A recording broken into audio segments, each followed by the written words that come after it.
జై శ్రీకృష్ణ. అందరికీ నమస్కారం. ఈరోజు శ్రావణ మాసపు ఆదివారం. మరి ఈ రోజున పరమ పవిత్రమైనటువంటి ఈ కథను భక్తి శ్రద్ధలతో ఆలకించండి. పరమేశ్వరుడు సనత్ కుమారుడికి ఈ విధంగా చెప్తున్నాడు. ఓ సనత్ కుమారా, ఈరోజు నేను నీకు శ్రావణ ఆదివార వ్రత కథ గురించి చెబుతున్నాను. శ్రద్ధగా విను. పూర్వం ప్రతిష్టానపురం అనే ఒక గ్రామంలో సుకర్మ అనే పేరు కలిగినటువంటి ఒక దరిద్ర బ్రాహ్మణుడు భిక్షాటన చేసుకుంటూ బ్రతుకుతూ ఉండేవాడు. అయితే ఒక రోజున ఆ సుకర్మ భిక్షాటన చేస్తూ ఊరిలో సంచరిస్తూ ఉన్న సమయంలో ఒక గృహస్థుడి ఇంట్లో చాలామంది స్త్రీలు కలిసి ఆదివార వ్రతం చేయడం ఆ బ్రాహ్మణుడు చూస్తాడు. ఆ సమయంలో ఆ బ్రాహ్మణుణ్ణి చూసినటువంటి ఒక స్త్రీ తాము చేసుకుంటున్నటువంటి ఆ పూజా స్థానాన్ని ఒక వస్త్రంతో కప్పివేసింది. అది చూసినటువంటి ఆ బ్రాహ్మణుడు ఆ స్త్రీలను తనకు ఆ వ్రతం గురించి వివరించవలసిందిగా వేడుకుంటాడు. ఆ స్త్రీలతో, ఓ మహిళా మనులారా, మీరు చేస్తున్నటువంటి ఈ వ్రతాన్ని ఎందుకు దాస్తున్నారు? దయ ఉంచి నాకు ఆ వ్రతం ఏమిటో తెలియజేయండి. ఈ లోకంలో పరోపకారానికి మించినది లేదు కదా. నేను దరిద్రావస్థతో చాలా బాధపడుతున్నాను సుమా. నాకు కూడా మీరందరూ కూడా ఇప్పుడు చేస్తున్నటువంటి ఈ ఉత్తమ వ్రతం గురించి తెలియజేయండి. ఈ వ్రత విధానాన్ని, ఈ వ్రతం చేస్తే కలిగేటటువంటి పుణ్యఫలాన్ని నాకు వివరించండి అంటూ అడుగుతాడు. అప్పుడు ఆ స్త్రీలు ఆ బ్రాహ్మణుడితో, ఓ బ్రాహ్మణోత్తమ, మేము మీకు ఆ వ్రత విధానాన్ని అలాగే ఆ వ్రతం యొక్క పుణ్యఫలం గురించి తెలియజేస్తాం. కానీ ఒక సందేహం, మీరు ఈ వ్రతాన్ని భక్తిహీనంగా నాస్తికతో అయితే ఈ వ్రతాన్ని అస్సలు చేయరు కదా అని అడుగుతారు. దానికి ఆ సుకర్మ, మహిళా మనులరా, నేను ఈ ఉత్తమ వ్రతాన్ని శ్రద్ధాభక్తులతో మాత్రమే ఆచరిస్తాను, సరేనా అని పలుకుతాడు. సుకర్మ యొక్క ఆ మాటలు విని ఆ స్త్రీల నుండి ఒక పెద్దావిడ వచ్చి ఆ బ్రాహ్మణుడికి రవివార వ్రతం గురించి ఇలా వివరించసాగింది. ఓ బ్రాహ్మణోత్తమ, శ్రావణ మాసంలో శుక్లపక్షంలో వచ్చే మొదటి ఆదివారం నుండి ఈ వ్రతాన్ని ఆరంభించాలి. ఆదివారం రోజున ప్రాతకాలాన్ని నిద్రలేచి మౌనం పాటించి చల్లని నీటితో స్నానం చేయాలి. తరువాత తమలపాకుపై ఎర్రచందనంతో సూర్యనారాయణుడి వలె 12 పరిధులు కలిగినటువంటి గోళాకారాన్ని చిత్రీకరించాలి. సంధ్య అనే పేరు కలిగినటువంటి భార్యా సమేతంగా సూర్యనారాయణుణ్ణి ఆ ఎర్రచందనంతో పూజించాలి. భూమిపైన మోకాళ్ల మీద కూర్చొని తమలపాకుపై చిత్రీకరించినటువంటి సూర్యుడి యొక్క 12 పరిధులను ఎర్రచందనంతో అలాగే పుష్పాలతో పూజించి శ్రద్ధాభక్తులతో పుష్ప అక్షింతలతో పుష్పయుక్తమైనటువంటి అర్ఘ్యాన్ని సూర్యనారాయణుడికి సమర్పించాలి. సూర్యనారాయణుడికి మంత్రోక్తంగా పాయసాన్ని నైవేద్యంగా సమర్పించాలి. సూర్యదేవుడి యొక్క 12 మంత్రాలను పఠిస్తూ 12 సార్లు నమస్కార ప్రదక్షిణలు చేయాలి. 6 పోగులు కలిగినటువంటి సూత్రాన్ని తీసుకొని ఆ సూత్రానికి 6 ముడులు వేసి సూర్యభగవానుడికి అర్పించిన తర్వాత తాను కంఠంలో ధరించాలి. తరువాత 12 ఫలాలతో కూడినటువంటి దక్షిణ తాంబూలాలను బ్రాహ్మణుడికి సమర్పించాలి. ఆ వ్రత విధానం కూడా చాలా గూఢమైనది. దీనిని అందరికీ తెలియజేయకూడదు. శ్రద్ధాభక్తులతో వ్రతాన్ని ఆచరించే వారికి మాత్రమే ఈ వ్రతం గురించి తెలియజేయాలి. ఓ బ్రాహ్మణపుత్ర, ఇప్పుడు మీకు ఈ వ్రతం యొక్క పుణ్యఫలం గురించి తెలుపుతున్నాము. ఈ వ్రతం చేయడం వలన ధనహీనులు ధనవంతులవుతారు, సంతానహీనులు సంతానవంతులవుతారు. ఈ వ్రతం చేసేవారు అన్ని రకాల శారీరక, మానసిక బాధల నుండి విముక్తులవుతారు. ఈ వ్రతం చేసిన వారి కోరికలన్నీ కూడా అతి త్వరలోనే నెరవేరుతాయి. ఈ విధంగా శ్రావణ మాసంలో 4 లేదా 5 ఆదివారాలు ఈ వ్రతాన్ని ఆచరించాలి. ఈ వ్రతం యొక్క సంపూర్ణ ఫలప్రాప్తికై ఉద్యాపన కూడా చెయ్యాలి. శ్రద్ధాభక్తులతో ఈ వ్రతాన్ని ఆచరించడం వలన ఉత్తమ ఫలితాలు కలుగుతాయని ఆ పెద్దావిడ సుకర్మకు వివరిస్తుంది. ఆ సుకర్మ అనే బ్రాహ్మణుడు ఆ స్త్రీల ద్వారా ఆ వ్రత విధానం గురించి, వ్రతకథ గురించి తెలియజేసుకొని చక్కగా ధన్యవాదాలు తెలియజేసి తన ఇంటికి వచ్చి తన 2 కూతుర్లకు ఆదివార వ్రతం గురించి వివరిస్తాడు. ఆదివార వ్రత విధానం గురించి విన్నంత మాత్రం చేతనే ఆ 2 కన్యలు అప్సరసలంతటి అందగత్తెలవుతారు. ఆనాటి నుండి వారిని లక్ష్మీదేవి కూడా తన యొక్క కరుణాకటాక్షాలతో చల్లగా చూడసాగింది. అనేక మార్గాల ద్వారా ఆ బ్రాహ్మణుడు ధనాన్ని సంపాదించసాగాడు. కొంతకాలం తర్వాత ఆ దేశపు మహారాజు ఆ సుకర్మ బ్రాహ్మణుడి ఇంటి ముందు నుండి ప్రయాణిస్తూ ఆ అందమైనటువంటి ఆ 2 బ్రాహ్మణ కన్యలను చూసి మోహితుడవుతాడు. అతను సుకర్మ అనేటటువంటి ఆ బ్రాహ్మణుడి వద్దకు వెళ్ళి ఆ కన్యల కోసమై యాచిస్తాడు. బ్రాహ్మణుడు ప్రసన్నుడై తన 2 కూతులను ఆ మహారాజుకిచ్చి వివాహం చేస్తాడు. మహారాజును పతిగా పొందినటువంటి ఆ కూతుర్లిద్దరూ కూడా ప్రసన్నతతో నియమపూర్వకంగా శ్రావణ ఆదివార వ్రతాన్ని ప్రతి సంవత్సరం ఆచరించుకుంటూ పుత్ర పౌత్ర సౌభాగ్యాలతో సుఖంగా వర్తిల్లారు. ఓ మునీంద్ర, సకలాభీష్టాలను నెరవేర్చి ఈ ఉత్తమమైనటువంటి ఆదివార వ్రతం గురించి నీకు వివరించాను అంటూ పరమేశ్వరుడు సనత్కుమారుడితో ఆదివార వ్రతకథ గురించి ఈ విధంగా తెలియజేస్తాడు. ఇక ఈ శ్రావణ ఆదివారం నాడు పరమ పవిత్రమైనటువంటి శ్రవణ కుమారుడి కథ గురించి తెలుసుకుందాం. ఈ కథను శ్రద్ధాభక్తులతో విన్నవారికి గొప్ప పుణ్యం లభిస్తుంది. చిన్నప్పుడు మనల్ని జాగ్రత్తగా కాపాడుకుంటూ పెంచి పెద్ద చేస్తారు అమ్మా నాన్నలు. మనం పెద్దయ్యేసరికి వాళ్ళేమో ముసలివారు అయిపోతారు. క్రమంగా వాళ్ళ పనులు వాళ్ళు చేసుకోలేనంతగా బలహీనులైపోతారు. అలాంటప్పుడు వాళ్ళను కనిపెట్టుకుని ఉండడం, వాళ్ళ ఇష్టాలను గమనించుకొని మెలగడం, వాళ్లకు కష్టం కలగకుండా చూసుకోవడం మన బాధ్యత.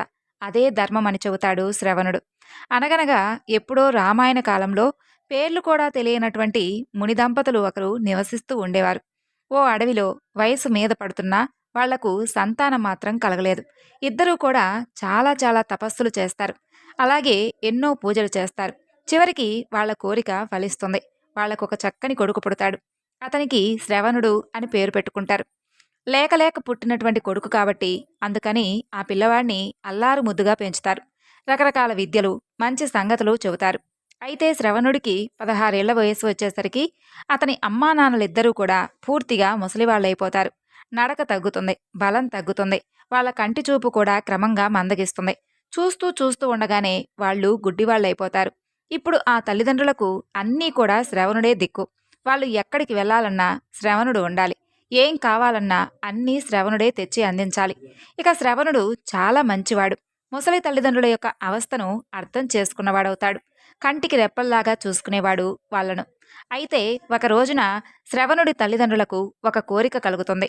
అతనికి కాశీకి వెళ్ళాలి అని కోరిక కలుగుతుంది. గంగలో స్నానం చెయ్యాలి, వీలైతే అక్కడే ఉండిపోవాలి అని అనుకుంటాడు. ఆ రోజుల్లో కాశీకి వెళ్లడం అనేది చాలా పెద్ద పని. రవాణా సౌకర్యాలు కూడా ఏమీ ఉండేవి కాదు. మనందరికీ తెలిసిందే. దారి చాలా కఠినంగా ఉండేది. అనేక అడవులు, నదులు దాటుకుని వెళ్ళవలసి ఉంది.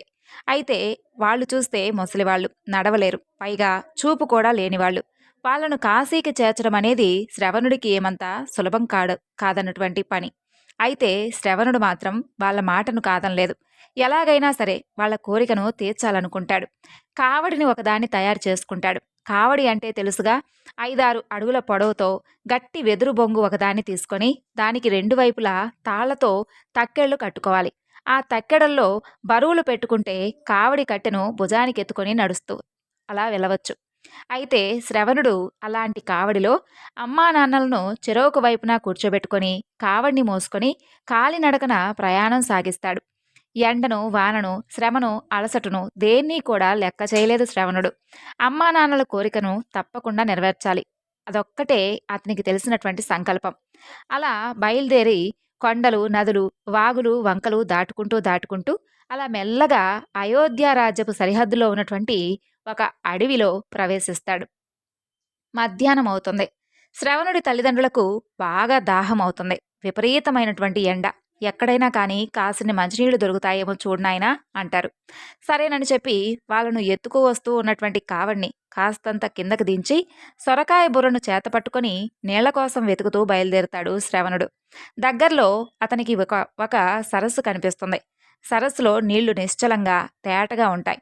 శ్రవణుడు కిందకి వంగి కూర్చొని సొరకాయ బూరలోకి నీళ్లు నింపుకుంటాడు. నీళ్లు లోపలికి పోతుంటే సొరకాయ బూర బుడబుడామంటూ శబ్దం వస్తూ ఉంటుంది. సరిగ్గా అదే సమయానికి వేటాడుతూ అటువైపుగా వస్తాడు అయోధ్యరాజు దశరథుడు.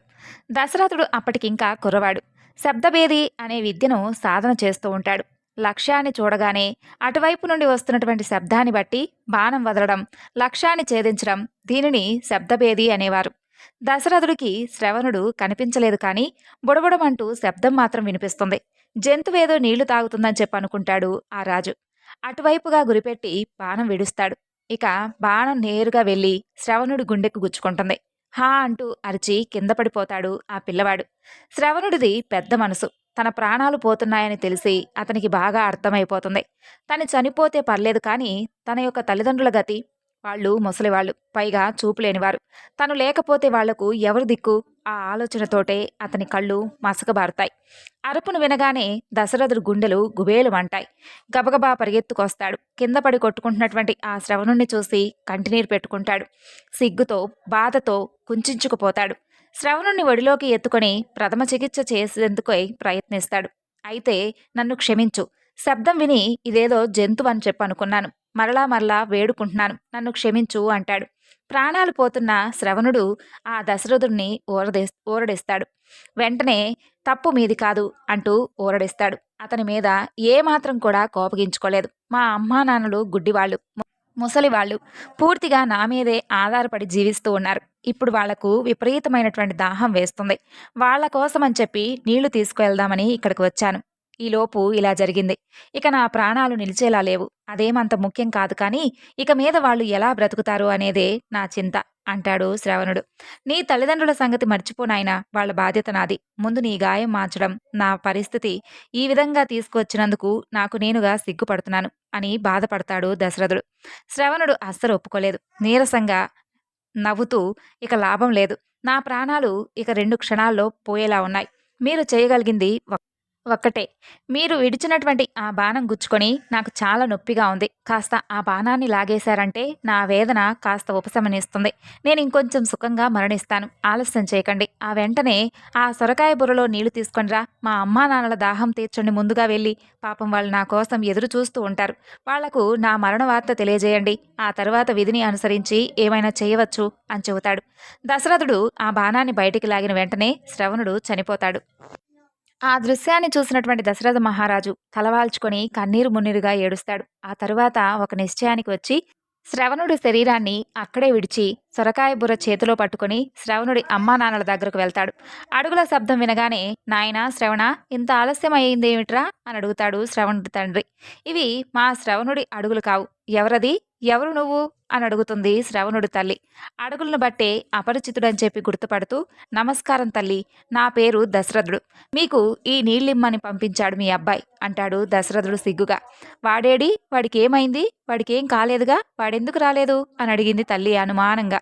అప్పుడు దశరథుడు మారు చెప్పకుండా సొరకాయ బుర్రను వారికి అందివ్వబోతాడు. వారు దాన్ని అస్సలు అందుకోలేదు. మావాడు రావాలి, వాడికేదో అయ్యింది, లేకపోతే ఇంతసేపు మమ్మల్ని విడిచిపెట్టి ఏనాడు ఎక్కడికి వెళ్ళలేదు వాడు. నిజం చెప్పు, నువ్వే ఏదో చేసావాడిని, అవును కదూ? ఏం చేసావు చెప్పు కోపంతో ఊగిపోయి అడుగుతాడు శ్రవణుడి తండ్రి. ఇక చేసేది లేక జరిగిందంతా వివరించి చెబుతాడు దశరథుడు. ఆ విషయం తెలియగానే శ్రవణుడి తల్లిదండ్రులు విపరీతంగా ఏడుస్తారు. అమాయకుడైనటువంటి మా కుమారుణ్ణి మా నుండి దూరం చేసినటువంటి ఈ పాపం నీకు ఊరికేపోదు. రాజా, నువ్వు కూడా మాలాగే పుత్ర శోకంతో మరణిస్తావు. నీ కొడుకు నీ నుండి దూరం అవుతూ ఉంటే ఆ దుఃఖాన్ని భరించలేక నీ గుండె ఆగిపోతుంది. పుత్రశోకం ఎలా ఉంటుందో అప్పుడు కానీ నీకు అర్థం కాదని చెప్పి ఆ బ్రాహ్మణులు శపిస్తారు. దశరథుడు ఎన్ని రకాలు ఊరడించాలని చెప్పి ప్రయత్నించినా వారు శాంతించలేదు. ఆ తరువాత కొద్దిసేపట్లోనే గుండెలు పగిలేలా ఏడ్చి ఏడ్చి చనిపోయారు. తెలిసి చేసినా తెలియక చేసినా తప్పు తప్పే. దాని ఫలితాలను మనం అనుభవించక తప్పదు. తన తప్పును గుర్తించినటువంటి దశరథుడు శ్రవణుడికి, అతని తల్లిదండ్రులకు విధిపూర్వకంగా అంతిమ సంస్కారాలు నిర్వహించి బరువెక్కినటువంటి హృదయంతో తిరిగి తన రాజధానికి చేరుకుంటాడు. ఆ తరువాత చాలా సంవత్సరాలకు గాని అతనికి పిల్లలు పుట్టలేదు. లేక లేక పుట్టినటువంటి శ్రీరాముడి మీద విపరీతమైనటువంటి ఇష్టాన్ని పెంచుకుంటాడు దశరథుడు.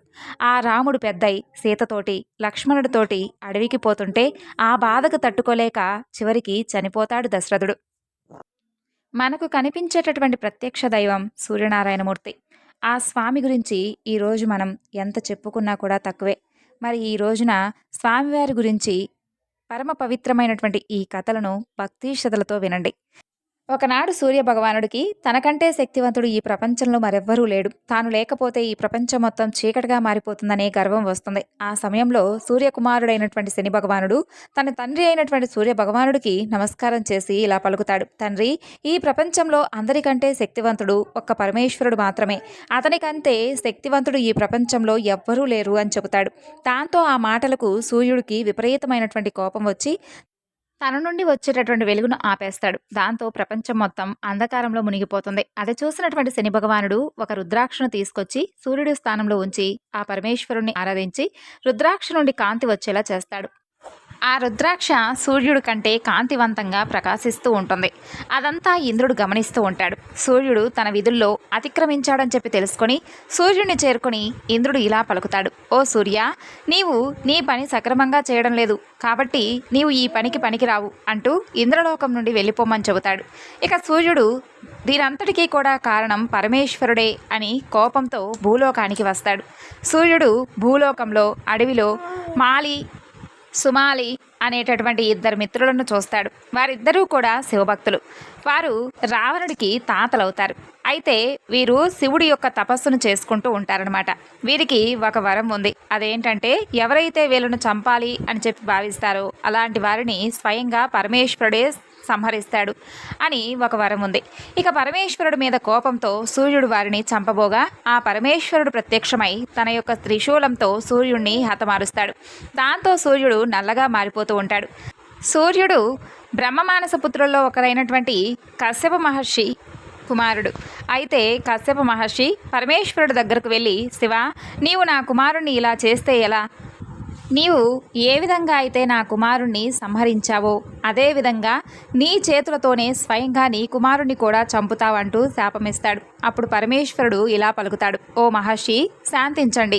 నేను సూర్యుడిని తాత్కాలికంగా మాత్రమే సంహరించాను, శాశ్వతంగా కాదు. కాబట్టి అతనిలో ఉన్నటువంటి గర్వాన్ని మాత్రమే నేను అణిచేశాను, అంతేకాని సూర్యుడిని కాదు అని చెప్పి సూర్యుడికి పునర్జన్మను ప్రసాదిస్తాడు పరమేశ్వరుడు. ఆ తర్వాత సూర్యుడు తన తప్పును తెలుసుకుని పరమేశ్వరుణ్ణి క్షమించమంటూ వేడుకుంటాడు. తన ప్రకాశాన్ని సృష్టికి అందిస్తూ ఉంటాడు సూర్యుడు. ఈ విధంగా సూర్యుడి గర్వాన్ని అణిచి సృష్టి కార్యం చేసేలా ఆ పరమేశ్వరుడు చేస్తాడు. అలాగే సూర్య భగవానుడి మహిమను తెలియజేసేటటువంటి మరొక అద్భుతమైనటువంటి కథ గురించి ఇప్పుడు మనం తెలుసుకుందాం. పూర్వకాలంలో ఒక ముసలావిడ ఉండేది. ఆమె సూర్య భగవానుడికి విపరీతమైనటువంటి భక్తురాలు. ఆమె ప్రతి ఆదివారం ఉదయాన్నే నిద్రలేచి స్నానం చేసి గోపేడు తెచ్చి వాకిలంతా కూడా అలికి పూజ చేసి సూర్యుడికి ప్రసాదం పెట్టి ఆమె ఒక్కపూట మాత్రమే అన్నం తింటూ ఉండేది. ప్రతి ఆదివారం ఇలాగే చేస్తూ ఉండేది. సూర్య భగవానుడి యొక్క కృపతో ఆమె ఇంట్లో ఏ సమస్య లేకుండా సుఖ సంతోషాలతో ధనధాన్యాలతో సుఖంగా ఉండేది. కానీ ఆమె పక్కింటి ఆవిడకు మాత్రం ఈమెను చూస్తే చాలా ఈర్షగా ఉండేది. ఆ ముసలావిడ ప్రతిరోజు కూడా పక్కింట్లో కట్టేసి ఉన్నటువంటి గోవు పేడను తెచ్చి వాకిలంతా కూడా చక్కగా అలికేది. తెల్లవారుజామునే లేచి ఆవు పేడతో నీళ్లు చల్లి బియ్యం పిండితో ముగ్గులు వేసేది. స్నానం చేసి వచ్చిన తర్వాత భగవంతుణ్ణి పూజించుకునేది. అంతవరకు మంచినీళ్ళు కూడా ముట్టేది కాదు. ఆ అవ్వకు ఉన్నటువంటి నిబద్ధత. అయితే ఆ అవ్వ తన దగ్గర ఆవు లేనందున పొరుగింటి వారి నుంచి గోమయం తెచ్చుకునేది. అవ్వ ఎప్పుడూ కూడా ఏ రోగాలు లేకుండా ఆరోగ్యంగా సంతోషంగా ఉండడం చూసి పొరుగింటి ఆవిడ విపరీతమైనటువంటి ఈర్షకు గురయింది.